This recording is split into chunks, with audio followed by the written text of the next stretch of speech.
কয়েক সপ্তাহের মধ্যেই দেশে ফিরবেন বিএনপির ভারপ্রাপ্ত চেয়ারম্যান তারেক রহমান। সকালে শহীদ রাষ্ট্রপতি জিয়াউর রহমানের সমাধিতে শ্রদ্ধা নিবেদন শেষে একথা জানান বিএনপির স্থায়ী কমিটির সদস্য doctor AZM Zahid Hossain.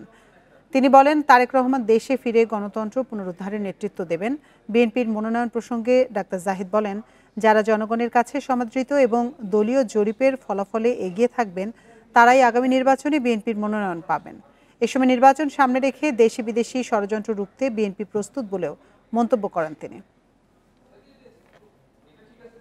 BNP গত 18 মাস পূর্ব থেকেই নির্বাচনী যে সমস্ত কার্যক্রম করা প্রয়োজন সেটি শুরু করেছে। কয়েক সপ্তাহের মধ্যে ইনশাআল্লাহ তারেক রহমান এসে বিএনপির নির্বাচনী প্রক্রিয়া নয়, গণতন্ত্র পুনরুদ্ধারের শেষ লগ্ন সেটির নেতৃত্ব দিবেন। দেশকে অস্থিতিশীল করতেই নির্বাচনে পিআর পদ্ধতির দাবি তোলা হচ্ছে বলে মন্তব্য করেছেন বিএনপির স্থায়ী কমিটির সদস্য সালাউদ্দিন আহমেদ। বলেন, জনগণের অভিপ্রায়কে বৈধতা দিতে পারে একমাত্র সংসদ। সুপ্রিম কোর্ট মিলনায়তনে আয়োজিত অনুষ্ঠানে এসব কথা বলেন তিনি। বাংলাদেশে এটা কারা চালু করতে চাচ্ছে, তাদের পিছনের উদ্দেশ্য কি? একটা উদ্দেশ্য তো অবশ্যই আছে, যাতে কিছু সিট বেশি পায়, কিন্তু আরেকটা উদ্দেশ্য আছে, বাংলাদেশে সবসময় যেন অস্থিতিশীল পরিস্থিতি থাকে। রাজধানীতে চলতি মাসে অন্তত 40টি ঝটিকা মিছিলে গ্রেপ্তার হয়েছে কার্যক্রম নিষিদ্ধ আওয়ামী লীগের প্রায় 5 শতাধিক কর্মী। এসব কর্মীর অধিকাংশই ঢাকার বাইরের। তথ্য বলছে, এদের 40% এরই মধ্যে জামিন পেয়ে আবারও মিছিলে যোগ দিচ্ছে। কার্যক্রম নিষিদ্ধ আওয়ামী লীগের ঝটিকা মিছিল ঠেকাতে কঠোর অবস্থানে ঢাকা মহানগর পুলিশ ডিএমপি। ঝটিকা মিছিল ঠেকাতে ব্যর্থতার জন্য এবং এসব মামলার অভিযোগপত্র যথাসময়ে দিতে না পারলে সংশ্লিষ্ট কর্মকর্তাদের বিরুদ্ধে ব্যবস্থা নেওয়ার নির্দেশ দিয়েছে সদর দপ্তর। ঝটিকা মিছিল ঠেকাতে ব্যর্থতার জন্য এরই মধ্যে মোহাম্মদপুরের সহকারী পুলিশ কমিশনার সহ 3 পুলিশ কর্মকর্তাকে প্রত্যাহার করেছে ডিএমপি। গ্রেপ্তার ব্যক্তিদের বিরুদ্ধে পুলিশ বাদী হয়ে সন্ত্রাস বিরোধী আইনে মামলা করেছে। ক্ষেত্রে আমরা কোন রকম ছাড় দিব না। ইতিমধ্যে আপনারা দেখেছেন ঝটিকা মিছিলে অংশগ্রহণকারী, অর্থ সহায়তাকারী এবং ঝটিকা মিছিলে লোক সহায়তাকারী অনেকেই আমরা গ্রেফতার করে আইনের আওতায় নিয়ে এসেছি। মিছিলের অভিযোগে গ্রেপ্তার অনেকে 7 থেকে 15 দিনের মধ্যে জামিনে মুক্তি পেয়ে আবারও মিছিলে যোগ দিচ্ছে। আর গ্রেপ্তারকৃতরা বেশিরভাগই ঢাকার বাইরের। যারা গ্রেফতার হয়েছে এর ভিতরে আমরা লক্ষ্য করেছি অনেকেই ঢাকায় থাকেন, অনেকেই ঢাকার বাইরে থেকে এসে এসব মিছিলে অংশগ্রহণ করেছেন, আবার মিছিল শেষ করে চলে গেছেন বা অর্থের বিনিময়ে ঢাকার বাইরে থেকে এসে এইসব মিছিলগুলোতে অংশগ্রহণ করছেন। রাজনৈতিক দলগুলোর ঐক্যে ফাটল এবং আইন শৃঙ্খলা বাহিনীর সীমাবদ্ধতার সুযোগ নিয়েই মাঠে কার্যক্রম নিষিদ্ধ সংগঠনের কর্মীরা মাঠে নামছে বলে মত রাজনৈতিক বিশ্লেষকদের। ফেসিবাদ বিরোধী যে ঐক্য, সেই ঐক্যটা যেহেতু নাই তাদের মধ্যে, বাট এটার বিরুদ্ধেও না তারা, কিন্তু ঐক্যটা নাই, তো এটা তো অবশ্যই একটা দুর্বলতা। একটা ঐক্যবদ্ধ অবস্থান থেকে যখন সবাই আলাদা আলাদা হয়ে যায়, তখন যে যার মতো তার স্বার্থের জন্য কাজ করবে। গত বছর 5 আগস্ট আওয়ামী লীগ সরকার পতনের পর এবছরের 10 মে রাজনৈতিক দলটির সব রাজনৈতিক কার্যক্রম নিষিদ্ধ করে অন্তর্বর্তী সরকার। Khaled Raihan, independent news, Dhaka. প্রতিবেশী দেশের যে কোনো রাজনৈতিক হস্তক্ষেপ বাংলাদেশের জন্য বড় চ্যালেঞ্জ বলে মনে করে জামায়াত। আগামী নির্বাচনে কি চ্যালেঞ্জ অপেক্ষা করছে চীনের প্রতিনিধি দলের এমন প্রশ্নের জবাবে একথা বলেছেন দলটির আমির ডাক্তার শফিকুর রহমান। দুপুরে রাজধানী মগবাজারে জামায়াতের কেন্দ্রীয় কার্যালয়ে সংবাদ সম্মেলনে এসব কথা জানান দলটির সেক্রেটারি জেনারেল অধ্যাপক মিয়া গোলাম পরোয়ার। এর আগে Chinese people's institute for foreign অ্যাফেয়ার্সের ভাইস প্রেসিডেন্ট মিস্টার ঝো পিংজিয়ানের নেতৃত্বে চীনের শীর্ষ পর্যায়ের প্রতিনিধি দল জামায়াতের আমিরের সাথে সাক্ষাৎ করেন। এ সময় জামায়াতের আমির জানান, নির্বাচনের প্রস্তুতি নিয়েছেন তারা। পরে ফিলিস্তিনের পাশে দাঁড়াতে জামায়াতের পক্ষ থেকে চীনকে আহ্বান জানানো হয়। প্রেস ব্রিফিংয়ে চীনের প্রতিনিধি দলের প্রধান ঝো পিংজিয়ান জানান, বাংলাদেশের জনগণের সাথে সম্পর্ক উন্নয়ন করতে চায় চীন। বাংলাদেশের সঙ্গে কিছু কৌশলগত স্ট্র্যাটেজিক ডায়ালগ ওনারা প্রয়োজন অনুভব করেন। Party two party Jamaat Islami এবং চায়না কমিউনিস্ট পার্টি এর একটা সুসম্পর্ক এবং মত বিনিময় এবং স্ট্র্যাটেজিক্যাল ডায়ালগ ওনারা অনুভব করেন। প্রতিবেশী দেশের পক্ষ থেকে যে কোনো বিষয়ে হস্তক্ষেপ এবং ইন্টারফারেন্সটা আমাদের জন্য একটা বড় চ্যালেঞ্জ। তো সেটা মোকাবেলা করতে হবে জাতীয় ঐক্যের মধ্য দিয়ে।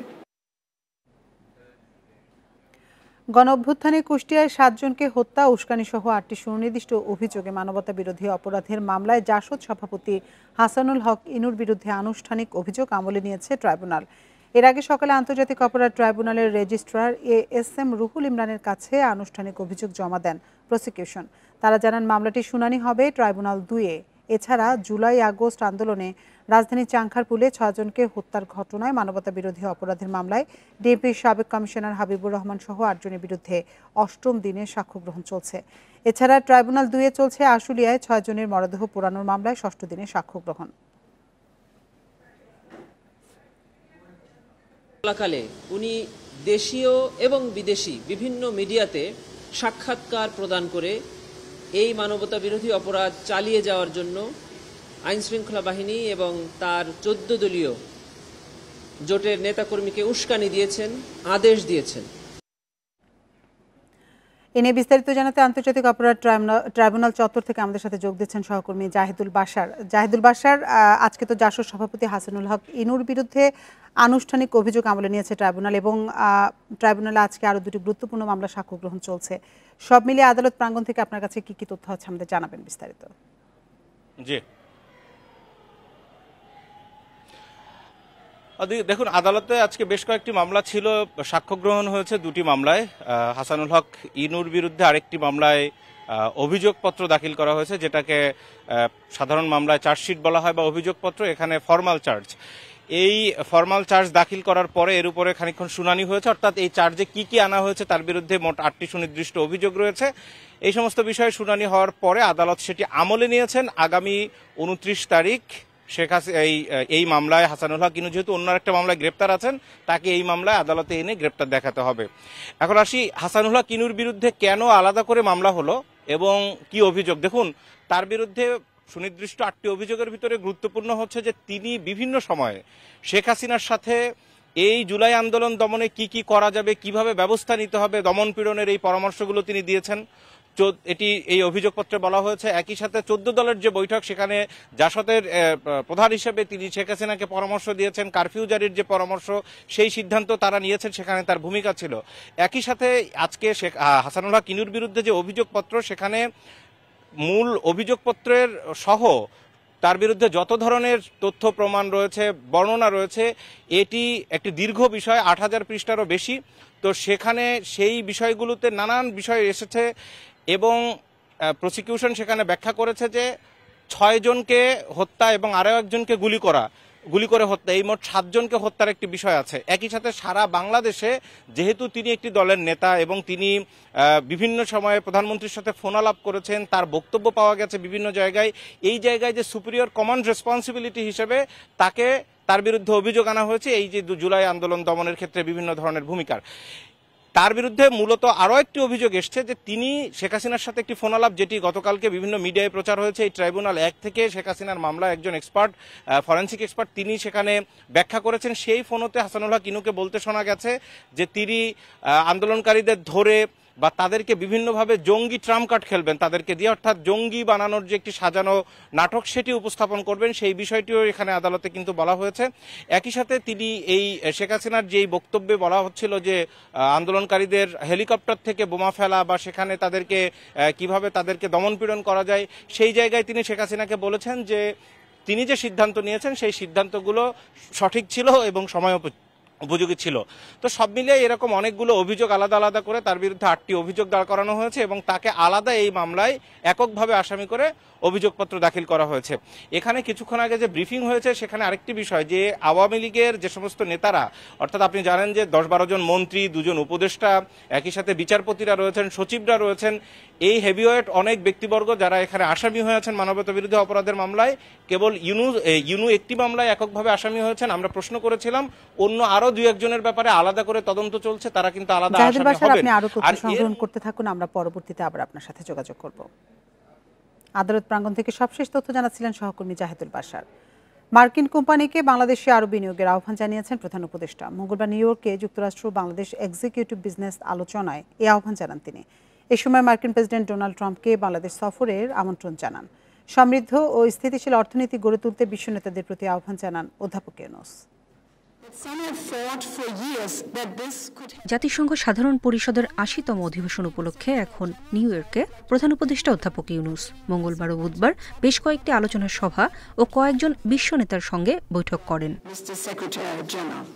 জাতিসংঘ সদর দপ্তরে টেকসই উন্নয়ন লক্ষ্যে অর্থায়নের অঙ্গীকার বাস্তবায়ন শীর্ষক এক অনুষ্ঠানে সমৃদ্ধ ও স্থিতিশীলতার অর্থনীতি গড়ে তুলতে বিশ্ব নেতাদের প্রতি আহ্বান জানান প্রধান উপদেষ্টা।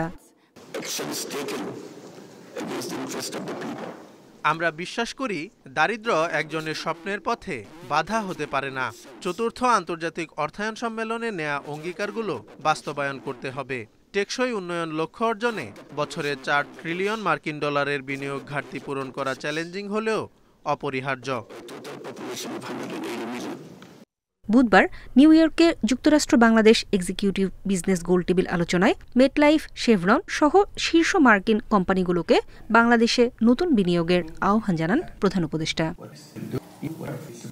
বুধবার নিউ ইয়র্কে ইতালি, পাকিস্তান, ফিনল্যান্ড ও কসোভো এই ৪ দেশের রাষ্ট্রপ্রধানদের সঙ্গে বৈঠক করেন অধ্যাপক ইউনূস।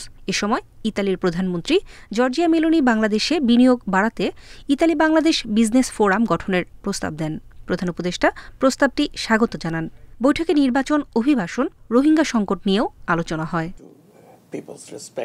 পাকিস্তানের প্রধানমন্ত্রী শাহবাজ শরীফের সঙ্গে বৈঠকে দুই নেতা নির্বাচন, অন্তর্বর্তী সরকারের গৃহীত সংস্কার, পাকিস্তানের সাম্প্রতিক ভয়াবহ বন্যা, বাণিজ্য, বিনিয়োগ এবং আঞ্চলিক সহযোগিতা নিয়ে আলোচনা করেন।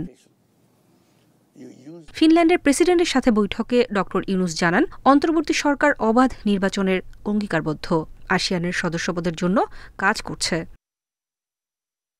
পরে নিউ ইয়র্কে ট্রান্সফর্মিং প্রাইমারি হেলথ কেয়ার বিষয়ক জাতিসংঘ সাধারণ পরিষদের উচ্চ পর্যায়ের এক সভায় সামাজিক ব্যবসার সঙ্গে প্রযুক্তির মেলবন্ধনে স্বাস্থ্য খাতের সমস্যা দূর হবে বলে জানান প্রধান উপদেষ্টা। প্রযুক্তি আমাদের জন্য আশীর্বাদ। সামাজিক ব্যবসার সঙ্গে প্রযুক্তির মেলবন্ধন হলে স্বাস্থ্য খাতের সব সমস্যা দূর হবে। আমি সবসময় বলে আসছি, ওষুধ প্রস্তুতকারক প্রতিষ্ঠানকে সামাজিক ব্যবসা প্রতিষ্ঠানে রূপান্তর করতে হবে। এর আগে মঙ্গলবার যুক্তরাষ্ট্রের প্রেসিডেন্ট ডোনাল্ড ট্রাম্পকে বাংলাদেশ সফরের আমন্ত্রণ জানান প্রধান উপদেষ্টা অধ্যাপক মোহাম্মদ ইউনূস। অনুষ্ঠানে প্রধান উপদেষ্টায় স্পেনের রাজা ষষ্ঠ ফিলিপে, জাপানের প্রধানমন্ত্রী, জাতিসংঘ মহাসচিব ও ভুটানের প্রধানমন্ত্রীর সঙ্গেও মতবিনিময় করেন। নূরে জান্নাত, ইন্ডিপেন্ডেন্ট নিউজ। সার্বিক রাজনৈতিক পরিস্থিতি নিয়ে আলোচনা করতে চট্টগ্রাম থেকে এই মুহূর্তে আমাদের সাথে যোগ দিচ্ছেন রাজনৈতিক বিশ্লেষক ডক্টর মাইমুল আহসান খান। ডক্টর মাইমুল আহসান খান, আপনাকে স্বাগত জানাচ্ছি আমাদের ইন্ডিপেন্ডেন্ট সংবাদে। শুরুতেই আপনার কাছে জানতে চাই যে তারেক রহমান দেশে ফিরবেন বলে অনেকদিন ধরেই গুঞ্জন রয়েছে। তিনি কবে নাগাদ দেশে ফিরতে পারেন বলে আপনি মনে করছেন, এবং তিনি দেশে ফিরলে রাজনৈতিক ক্ষেত্রে কি ধরনের পরিবর্তন আসতে পারে বলে আপনি ধারণা করছেন? ধন্যবাদ আপনার প্রশ্নের জন্য। এই প্রশ্নের উত্তর আমরা গত 1 বছরেরও বেশি সময় ধরে খুঁজতেছি, কিন্তু কেন তিনি এখনো আসতে পারলেন না, বা আসার ঝুঁকি থাকলে সেই ঝুঁকি দূর করতে পারলেন না, এটা আমাদের সকলেরই প্রশ্ন। কিন্তু প্রশ্ন হচ্ছে, এখন বড় প্রশ্ন হচ্ছে যে আমরা যে সংস্কার এর কাজে বা বিচারের কাজে অগ্রসর হতে পারলাম না, সেইটার দায় দায়িত্ব তো এখন বিএনপি নেতাদের উপর গিয়ে পড়তেছে। এটা শুধু আওয়ামী লীগ নেতাদের উপরই পড়তেছে না, এখন বিএনপি নেতাদের উপর পড়তেছে। এবং দিন যত যাবে তারেক রহমান তত বেশি রাজনৈতিক চ্যালেঞ্জের মোকাবেলায় পড়বেন, আর যত বেশি চ্যালেঞ্জের মোকাবেলায় পড়বেন তত বেশি তার পক্ষে দেশে ফেরা কঠিন হবে। আর দেশে ফিরে আসলে তিনি বিশাল গুরুত্বপূর্ণ ভূমিকা যেটা পালন করতে পারতেন, সেই সময়টা মনে হয় তিনি হারিয়ে ফেলছেন। তো এই প্রেক্ষাপটে আমি শুধু বলবো যে অনেক সময় দেশ আপনার আসলে জীবন চায়, আপনার সমগ্র জীবনের সব অর্জন এক সময় পেতে চায়। যেমন আমাদের ছাত্ররা, ছোট শিশুরা, মায়েরা, বোনেরা সবাই এক সময় দেশের জন্য রক্ত দিয়েছে। তো এখন তারেক রহমানের রক্ত কি আমাদের দেশ চাইছিল? সেই প্রশ্নের উত্তর আপনাকে খুঁজতে হবে, আর সেই প্রশ্নের উত্তর আমাদের কারো জানা নেই। তবে আমি ব্যক্তিগতভাবে মনে করি তিনি সুযোগ হাতছাড়া করে ফেলছেন, এবং তার দলের নেতৃবৃন্দ এখানে প্রফেসর ডক্টর মোহাম্মদ ইউনূসের কার্যক্রমকে বাধাগ্রস্ত করছেন। তারা সহযোগিতা তো করছেনই না, তারা অনেকটা ধরে নিয়েছেন যে তারা ক্ষমতা এসে গেছেন এবং ক্ষমতার ডিফেক্ট ব্যবহার তারা শুরু করে দিয়েছেন। এটা দেশের জন্য কোনো ভালো সংবাদ নয়। দেশের জন্য ভালো সংবাদ হতো যদি তারেক রহমান এসে ডক্টর মোহাম্মদ ইউনূসের সাথে মিলে দেশ গড়ার আন্দোলনে নামতেন। এখন তিনি আসলে পরে দেশের মানুষ তাকে কিভাবে গ্রহণ করবে, কতখানি গ্রহণ করবে, নাকি বিএনপির বিরুদ্ধে আবার একটা বিরাট জোট দাঁড়িয়ে যাবে, এইটা ব্যাপারে নিশ্চিত করে কিছু বলা যায় না। তবে আমার আশঙ্কা হচ্ছে যে বিএনপি নেতৃবৃন্দ যেভাবে দায়িত্ব জ্ঞানহীন ভাবে বক্তব্য দিয়ে যাচ্ছেন, তাতে করে বিএনপির বিরুদ্ধে সর্বদলীয় কোনো ঐক্যজোট দাঁড়িয়ে যেতে পারে এবং সেটা দেশের জন্য খুব খারাপ হবে নাকি খুব ভালো হবে সেটা বলার সময় হয়তো এখন আসেনি। মাইমুল, আরেকটি বিষয় আপনার কাছে জানতে চাই যে আওয়ামী লীগের নেতাকর্মীরা মাঝে মধ্যে মিছিল করার চেষ্টা করছেন, গ্রেপ্তার হলেও তারা পরে আবার বেরিয়ে এসে একই কাজ করছেন। এই বিষয়টিকে আপনি কিভাবে দেখছেন?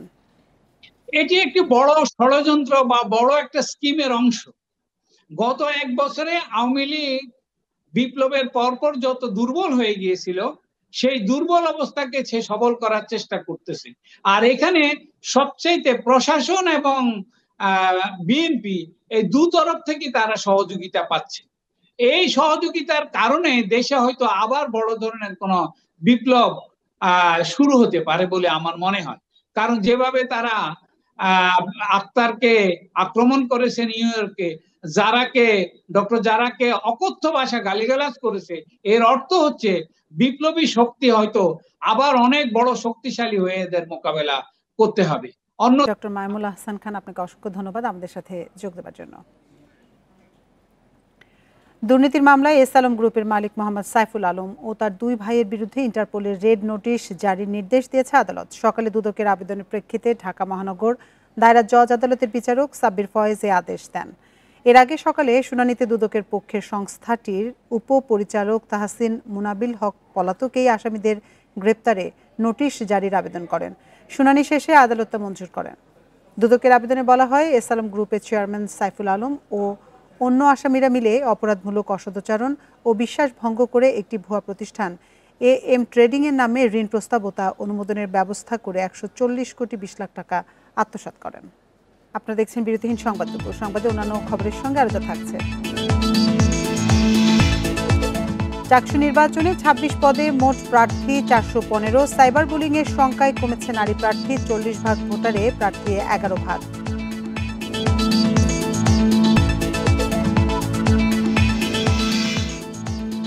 দুর্গা প্রতিমা তৈরিতে শেষ মুহূর্তের প্রস্তুতি চলছে, মণ্ডপ ও মন্দির সাজানো, শান্তিপূর্ণ উৎসব আয়োজনে প্রস্তুত প্রশাসন।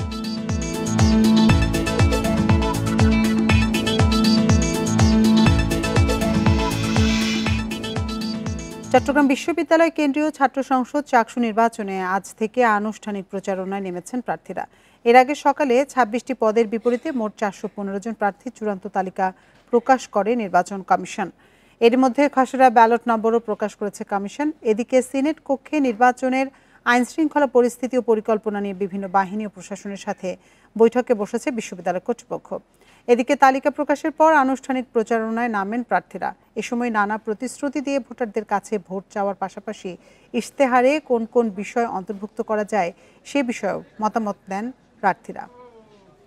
শতভাগ আবাসন নিশ্চিত না হওয়া পর্যন্ত যারা দূর দূরান্ত থেকে আসা বিভিন্ন কটেজ, মেস, ফ্ল্যাটে বসবাস করে তাদের জন্য আবাসন ভাতা প্রদান, এবং আমাদের প্রধান বাহন হচ্ছে শাটল, কিন্তু এটা খুব দুঃখজনকভাবে এক লাইন, তো এটা ডাবল লাইনে উন্নতি করা, তারপর হচ্ছে বগি বৃদ্ধি করা, এবং নারীদের বিভিন্ন সময় এই ক্যাম্পাসে হেনস্থা কটূক্তি করা হয়, তো নারীদের জন্য যেন একটা নিরাপদ ক্যাম্পাস গড়ে ওঠে। মূলত ঝুপড়িগুলোতে, এরপরে আমরা রাস্তায়, আমাদের সাথে অনেক শিক্ষার্থী বন্ধুদের দেখা হয়েছে, সেখানে আমরা কথা বলার চেষ্টা করেছি। আমরা লক্ষ্য করেছি যে নির্বাচনের ব্যাপারে তারা খুবই বেশি আশাবাদী এবং তাদের প্রথম ভোটটা তাদের ক্যাম্পাস প্রতিনিধি তৈরির ক্ষেত্রে অনুষ্ঠিত হবে, তারা ভোট দিতে পারবে। চট্টগ্রাম বিশ্ববিদ্যালয় কেন্দ্রীয় ছাত্র সংসদ চাকসু নির্বাচনে এবার অংশ নিচ্ছেন 4 শতাধিক প্রার্থী। তবে নেতৃত্বের প্রতিযোগিতায় পিছিয়ে রয়েছেন নারীরা, যেখানে মোট ভোটারে 40 ভাগ নারী হলেও প্রতিদ্বন্দ্বিতা করছেন মাত্র 11%। চাকসু নির্বাচনে ২৬টি পদের বিপরীতে প্রার্থী ৪১৫ জন। ভিপি, জিএস, এজিএস শীর্ষ ৩ পদে ৬৯ জনের মধ্যে নারী প্রার্থী আছেন ৩ জন। সব মিলে চাকসুতে সম্পাদকীয় সহ ২৬ পদে নারী প্রার্থী মাত্র ৪৮ জন। সাধারণ শিক্ষার্থী ও প্রার্থীরা জানান, পারিবারিক অসহযোগিতা ও সাইবার বুলিংয়ের শঙ্কায় প্রতিযোগিতা থেকে পিছিয়ে পড়ছেন নারীরা। ফ্যামিলিগত কারণে মেয়েরা নির্বাচনের প্রতি অনীহা প্রকাশ করে, কারণ ফ্যামিলি সাপোর্ট না থাকলে তো আমি আগাতে পারবো না। ভয় পাচ্ছে তারা এই চাকসু নির্বাচন করতে আসলে তারা বিভিন্ন হয়রানির শিকার হবে, কিংবা স্লাট শেমিং বলেন কিংবা কটূক্তির শিকার হবে। পুরুষ প্রার্থী যেভাবে প্রচারণা চালাতে পারবে, নারীদের ক্ষেত্রে সীমাবদ্ধতা আছে। শহরে গিয়ে প্রচারণা চালাতে হয়, তারপরে মনে করেন বিশ্ববিদ্যালয়ের হলগুলোতে। একাডেমিক ফলাফলে নিয়মিত ভালো করলেও চাকসু নির্বাচনে নারীদের অংশগ্রহণ কমে যাওয়ার জন্য সামাজিক দৃষ্টিভঙ্গিকে দায়ী করছেন নির্বাচন সংশ্লিষ্টরা। সবাই কিন্তু নারীদের বিষয়ে তারা এগিয়ে আসুক এটা চাই, কিন্তু আমরা নিজের বোন, মা, মেয়েকে কিন্তু সেভাবে আমরা সামনে ঠেলে দিতে খুব বেশি চাই না। এটা একটা সামাজিক সীমাবদ্ধতাই বলতে পারি। প্রায় ৩.৫ দশক পর আগামী ১৫ই অক্টোবর অনুষ্ঠিত হতে যাচ্ছে চাকসু নির্বাচন, যেখানে মোট ভোটারের ৪০ ভাগই রয়েছেন নারী। Abdullah Rakib, independent news, Chittagong.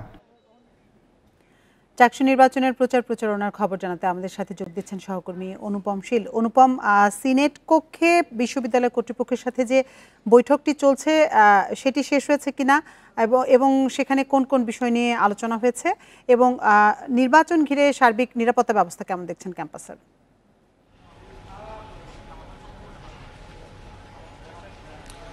Minute 10 আগে এই যে বৈঠকটি সেটি শেষ হয়েছে। আমরা এখনো আসলে সেই চট্টগ্রাম বিশ্ববিদ্যালয় প্রশাসনিক ভবনের সামনেই আছি, এবং এখানে এর বৈঠক শেষ হওয়ার পরে আমরা উপাচার্য কামাল উদ্দিন তার সাথে কথা বলেছি। তিনি গণমাধ্যমকে যেটি জানিয়েছেন যে সামগ্রিকভাবে চাকসু নির্বাচনকে অনেক বেশি অন্তর্ভুক্তিমূলক, অংশগ্রহণমূলক এবং নিরাপদ সুষ্ঠু করার জন্য বেশ কিছু সিদ্ধান্ত তারা নিয়েছেন, এবং পুরো বৈঠকে মূলত এই বিষয়গুলো নিয়ে আলোচনা হয়েছে। এবং সেখানে চট্টগ্রাম জেলা পুলিশ, পিবিআই, বিভিন্ন গোয়েন্দা সংস্থা, পাশাপাশি রেল পুলিশ সহ রেলওয়ে নিরাপত্তা বাহিনীর কর্মকর্তারা, উপজেলা প্রশাসন, জেলা প্রশাসনের প্রতিনিধি উপস্থিত ছিলেন, এবং সামগ্রিকভাবে একটি রোডম্যাপ তৈরি করা হয়েছে যাতে নির্বাচনটি সঠিক, সুন্দর এবং অংশগ্রহণমূলক হয়।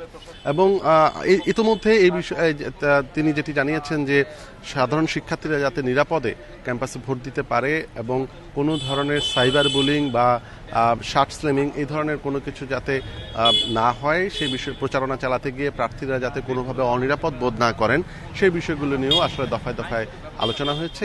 বেশ কয়েকটি বিষয়, স্পর্শকাতর বিষয় নিয়ে তারা কিছু গুরুত্বপূর্ণ পরিকল্পনা করেছেন, যদিও সেই বিষয়গুলো নিয়ে তিনি খোলাসা করেননি।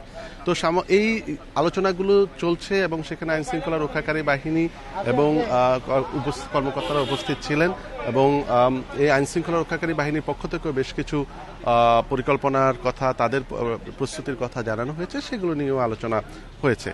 তো এর আগে আজকে সকাল থেকে কিন্তু চট্টগ্রাম বিশ্ববিদ্যালয়ে যে সমস্ত প্রার্থী যারা এই আলোচনা, এই বিভিন্ন পদে প্রার্থী হিসেবে আছেন, তারা কিন্তু তাদের যে প্রচারণা, সেই প্রচারণার কার্যক্রম শুরু করেছেন। এবং সেই প্রেক্ষাপটে আমরা দেখছি যে চূড়ান্ত যে তালিকা, তাতে কেন্দ্রীয় সংসদে 415 জনের মতো প্রার্থী আছেন, এবং এই সমস্ত প্রার্থীরা বিভিন্ন প্যানেলের পক্ষ থেকে, অনেকে স্বতন্ত্র প্যানেল থেকে, তারা গিয়ে এখন শিক্ষার্থীদের কাছে শুনছেন, জানছেন, এবং সেই বিষয়গুলো তারা ইশতেহারে নিয়ে আসবেন, এরকম একটি বিষয় প্রার্থীরা আমাদেরকে জানিয়েছেন। চাকসু নির্বাচনের সবশেষ পরিস্থিতি নিয়ে জানাচ্ছিলেন আমাদের সহকর্মী অনুপম শীল। শারদীয় দুর্গাপূজা ঘিরে প্রতিমা তৈরিতে শেষ মুহূর্তের প্রস্তুতি চলছে মণ্ডপে মণ্ডপে। পাশাপাশি মণ্ডপ ও মন্দির সাজসজ্জার কাজও চলছে পুরোদমে। উৎসব শান্তিপূর্ণ ও সুশৃঙ্খল করতে প্রশাসনের পক্ষ থেকেও নেওয়া হয়েছে কঠোর ব্যবস্থা। দুর্গাপূজার আর বাকি মাত্র কয়েকদিন। শেষ মুহূর্তে দেবী দুর্গাকে সাজাতে রাত দিন পরিশ্রম করছেন কারিগররা। কিশোরগঞ্জে রং তুলির ছোঁয়ায় ফুটিয়ে তোলা হচ্ছে দেবীর প্রাণবন্ত অবয়ব। পাশাপাশি কার্তিক, গণেশ, লক্ষ্মী, সরস্বতী প্রতিমার সাজসজ্জার কাজও চলছে পুরোদমে। পঞ্চমীর সময়ের মধ্যে আমরা আমাদের কাজ, প্রত্যেক মন্দিরের কাজ সুসম্পন্ন করতে পারবো। প্রশাসনিকভাবেও খোঁজখবর নিচ্ছে এবং আইন শৃঙ্খলা রক্ষা বাহিনীও যোগাযোগ রাখছেন আমাদের সাথে। ফেনীর 150টি মণ্ডপে প্রতিমা তৈরির কাজ প্রায় শেষ। সুশৃঙ্খল, শান্তিপূর্ণভাবে উৎসবে মেতে ওঠার অপেক্ষায় ভক্তরা। এই প্রতিমার কাজ করে আমাদের কাছে খুবই ভালো লাগে। আমাদের মায়ের যখন আমরা মাটির কাজ করি তখন একটা আনন্দ লাগে। প্রতিমা তৈরির উপকরণের দাম বাড়লেও মজুরি না বাড়ায় শুধুমাত্র পূর্বপুরুষের পেশা ও ঐতিহ্য ধরে রাখতে কাজ করার কথা জানান হিলির কারিগররা। সারা বছর 3 মাস কাজ করি আমরা, বাকি সময় আরো অন্য কাজ করি। আর আমরা বাইরে কোনো ব্যবসা করি না। সেভাবে সেটার মূল্য সেরকমভাবে আমরা হয়তো বা পোষায় না, এরকমভাবেই আমরা চলে থাকি। প্রতিমা তৈরির পাশাপাশি লালমনিরহাটের 467টি পূজা মণ্ডপে চলছে প্যান্ডেল তৈরির কাজ। 3 মাস পর্যন্ত করার পর এই যে আর কাজ মনে করো কিছু 2-1 দিনের মধ্যে শেষ হয়ে যাবে। উৎসব শান্তিপূর্ণ করতে মণ্ডপগুলোতে মোতায়েন থাকবে পর্যাপ্ত আইনশৃঙ্খলা বাহিনীর সদস্য। পুলিশের নিরাপত্তা ব্যবস্থার পাশাপাশি অন্যান্য সংস্থা তো থাকবেই, আমাদেরই সাদা পোশাকে ডিবি ডিএসবি কাজ করবে। থানার মোবাইল পার্টি যেগুলো আছে সেগুলো নিয়মিত টহল দিচ্ছে এবং ওই সময় দেবে। আগামী 28 সেপ্টেম্বর ষষ্ঠী পূজার মধ্য দিয়ে শুরু হচ্ছে 5 দিন ব্যাপী শারদীয় দুর্গোৎসব। Tania Nasrin, independent news. পূজার সার্বিক প্রস্তুতি নিয়ে বিস্তারিত জানাতে ফেনী থেকে আমাদের সাথে যোগ দিচ্ছেন সহকর্মী সমীর উদ্দিন। সমীর, ফেনীতে দুর্গাপূজা ঘিরে কতগুলো মণ্ডপ প্রস্তুত করা হয়েছে এবং শেষ মুহূর্তের সার্বিক প্রস্তুতি কেমন দেখছেন?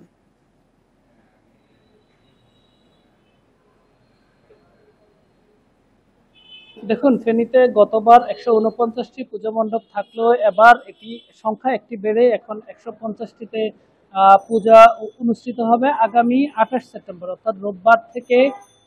এই ফেনীর প্রত্যেকটি পূজা মণ্ডপে তাদের যে ভক্তদের উৎসব সেটি তারা করবেন এবং তারা আসলে কৈলাস থেকে যে দেবী দুর্গা আসছেন তার অপেক্ষায় এখন তারা আছেন।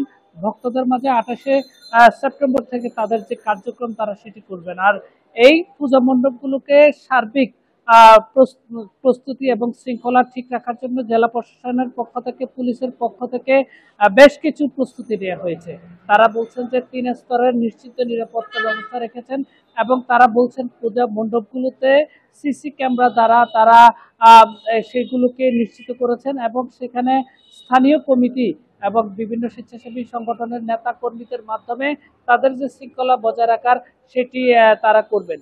আমি এই মুহূর্তে দাঁড়িয়ে আছি গরুচক্র মন্দির, সেটি ফেনী পৌরসভার একদম 0 পয়েন্টের কাছেই সেটি অবস্থিত। এইখানে পুজো যে মণ্ডপ সেটি সম্পূর্ণভাবে তারা প্রস্তুত করেছে এবং অন্যান্য যে মণ্ডপগুলো রয়েছে, প্রতিমাগুলো রয়েছে, সেগুলোর জন্য এখন পূজারীরা যারা আছেন, শিল্পীরা, তারা সেগুলো সাজানোর ক্ষেত্রে তারা কাজ করছেন। রং তুলি শেষ করে দিয়েছেন, এখন প্রতিমা তাদের যেটি সেটি এখনো স্থাপন হয়ে গেছে।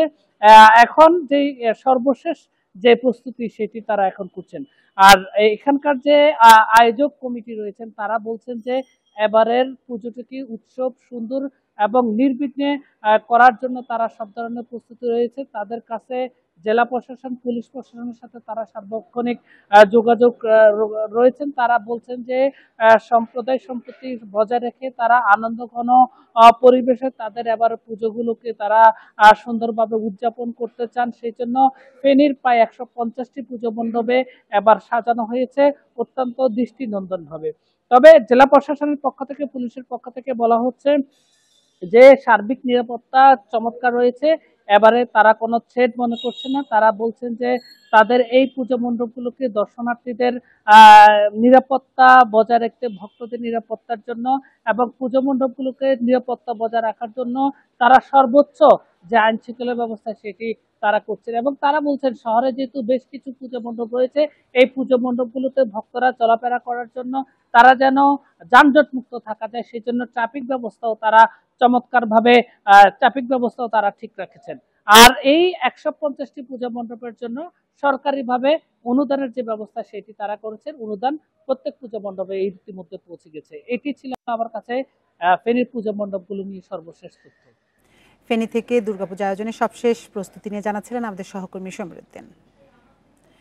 বাগেরহাট ও পাবনায় সংসদীয় আসন পুনর্বহালের দাবিতে আজ আবারও জেলা নির্বাচন কার্যালয়ের সামনে অবস্থান ধর্মঘট পালন করেছেন সর্বদলীয় সম্মিলিত কমিটি ও স্থানীয়রা। বাগেরহাটে সকাল 9টায় 4টি সংসদীয় আসন পুনর্বহালের দাবিতে নির্বাচন কার্যালয়ের সামনে অবস্থান নেন আন্দোলনকারীরা। দুপুর 1টা পর্যন্ত অবস্থান করেন তারা। এতে নির্বাচন অফিসে স্বাভাবিক কার্যক্রম ব্যাহত হয়। সংসদীয় আসন পুনর্বহাল না করা পর্যন্ত শান্তিপূর্ণ কর্মসূচি অব্যাহত থাকবে বলে জানিয়েছেন তারা। এদিকে বেলা 11টার দিকে পাবনা 1 আসনের সংসদীয় আসন পুনর্বহাল দাবিতে বেড়া উপজেলা কার্যালয়ের সামনে অবস্থান নিয়ে মানববন্ধন ও বিক্ষোভ করেন কয়েকশো মানুষ। পরে উপজেলা নির্বাহী কর্মকর্তার কাছে স্মারকলিপি দেন তারা। কয়েক মাসের মধ্যে দেশে কমতে পারে চালের দাম। পরিকল্পনা কমিশনের সাধারণ অর্থনীতি বিভাগের প্রতিবেদনে উঠে এসেছে এ তথ্য। জিএডিএস সেপ্টেম্বর মাসের প্রতিবেদনে উল্লেখ করা হয়েছে 2024 সালের ডিসেম্বর থেকে চালের মূল্যস্ফীতি দ্বিগুণ অঙ্কে রয়ে গেছে, যা চলতি বছরের জুনে দাঁড়িয়েছে 15.52%। তবে আগস্টে শুধু মাঝারি চালের মূল্যস্ফীতি 13.95% রেকর্ড হয়েছে, যা জুলাইয়ের 15.32% থেকে সামান্য কম। জিইডি বলছে এসব অগ্রগতির ফলে যদি কোনো বড় ধরনের সরবরাহ সংকট না ঘটে তাহলে কয়েক মাসের মধ্যে চালের দাম কমতে পারে।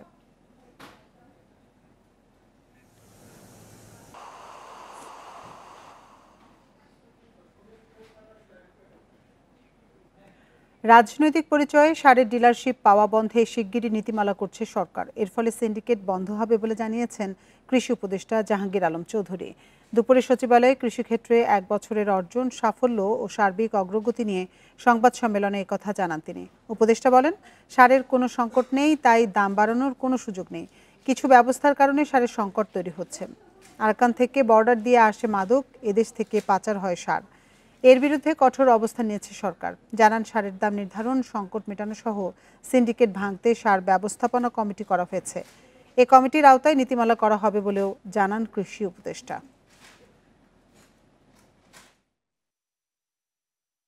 International Islamic trade finance corporation BADC কে সার ক্রয়ে $200 মিলিয়ন ঋণ প্রদানে আগ্রহ প্রকাশ করেছে।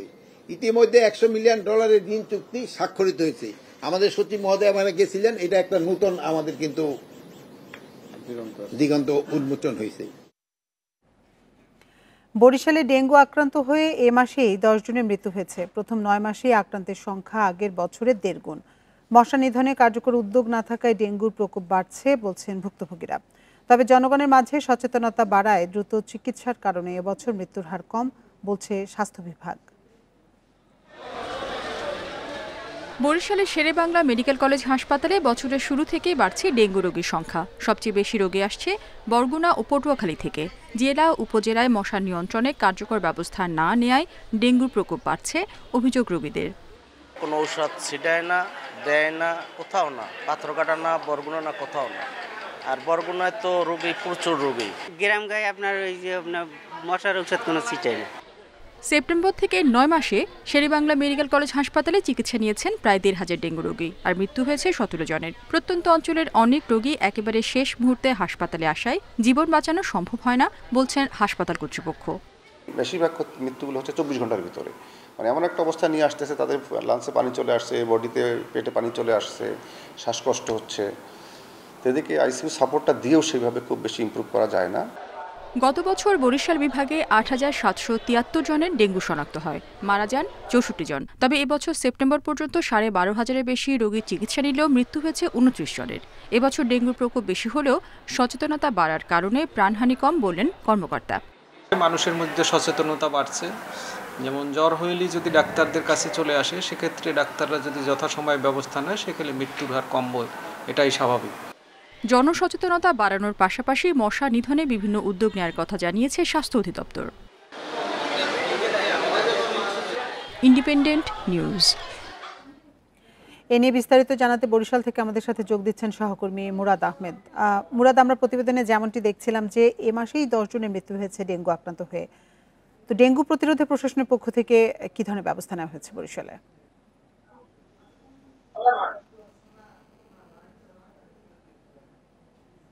বরিশালে এই যাবৎকালে আমি কোনোদিন কোনো ব্যবস্থা গ্রহণ করতে দেখেছি। বিষয়টা হচ্ছে যে একটা সমন্বিত পদক্ষেপ নিতে হবে। আপনি দেখুন যে বরিশালে এখন পর্যন্ত 13,000 ডেঙ্গু পাওয়া গেছে, তার মধ্যে 6,500 ডেঙ্গু আসছে বরগুনা থেকে। কি ব্যাপার, বরগুনায় এত ডেঙ্গু কেন? এটা তো এই স্বাস্থ্য বিভাগ আছে, অন্য যারা আছে তাদের সেখানে বরগুনায় যেটি হয়েছে কেন, সেখানে বরগুনায় যেটি হয়েছে এবছর আপনি জানেন জুলাইতে বরিশালে প্রায় 850 মিলিমিটার বৃষ্টি হয়েছে।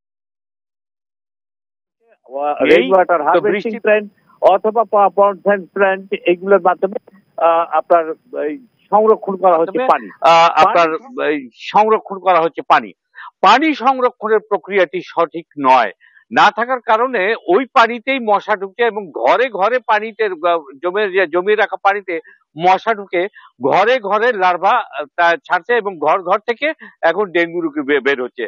বরগুনায় 8 লেয়ারের, আপনি একবার চিন্তা করে দেখেন, 8 লেয়ারের লার্ভা পাওয়া গেছে। কিভাবে? যে একটা লার্ভা যেখানে থাকার কথা ছিল সেখানে পাওয়া গেছে 8টা লার্ভা এবং এটি ঘরে ঘরে পাওয়া যাচ্ছে। তো সেক্ষেত্রে এই আমাদেরকে পরিসংখ্যান দিয়ে দিতে, আর ওইখানে গেলে পর ইনজেকশন বা ট্যাবলেট দিয়ে মোটামুটি টিকিয়ে রাখতে। একটা ভীষণ দুর্ভাগ্যজনক এবং কঠিন বক্তব্য আমরা পেয়েছি মাঠ পর্যায় থেকে যে আমরা রিপিট রোগী বেশি পাচ্ছি। অর্থাৎ মাত্র কদিন আগে ডেঙ্গু আক্রান্ত হয়েছে, তিনি আবার আক্রান্ত হচ্ছেন। এটি একটি রোগীর জন্য খুবই খুবই ডেঞ্জারাস বিষয়, যেটা কেউ আমলে আনছে না। এখন যারা আমলে আনবেন তারা সিদ্ধান্ত নেবেন, যদি সিদ্ধান্ত নেন আমরা দেখবো সেই সিদ্ধান্ত ইমপ্লিমেন্ট হয় কিনা। ইমপ্লিমেন্ট হলে আমরা চোখে দেখবো, চোখে দেখলে ক্যামেরায় ধরা পড়বে, ক্যামেরায় ধরা পড়লে বলা যাবে যে হ্যাঁ ডেঙ্গু দমনে বা ডেঙ্গু প্রতিরোধে কাজ শুরু হয়েছে। আপাতত কাগজ কলমে আমরা অনেক পরিসংখ্যান পাচ্ছি এবং মাঠ পর্যায়ে গিয়ে এই ডেঙ্গুর এই নাস্তানাবুদ চিত্রটি দেখতে পাচ্ছি। এটি হচ্ছে এখানকার ডেঙ্গুর সর্বশেষ কথা। বরিশাল থেকে ডেঙ্গু পরিস্থিতি সবশেষ তথ্য জানাচ্ছিলেন সহকর্মী মুরাদ আহমেদ। আর এ ছিল বিরতিহীন সংবাদ দুপুরের আজকের আয়োজনে। ইন্ডিপেন্ডেন্ট টেলিভিশনে সব খবরের বিস্তারিত জানতে চোখ রাখুন ফেসবুক, ইউটিউব এবং এক্সে। এতক্ষণ সাথে থাকার জন্য ধন্যবাদ সবাইকে।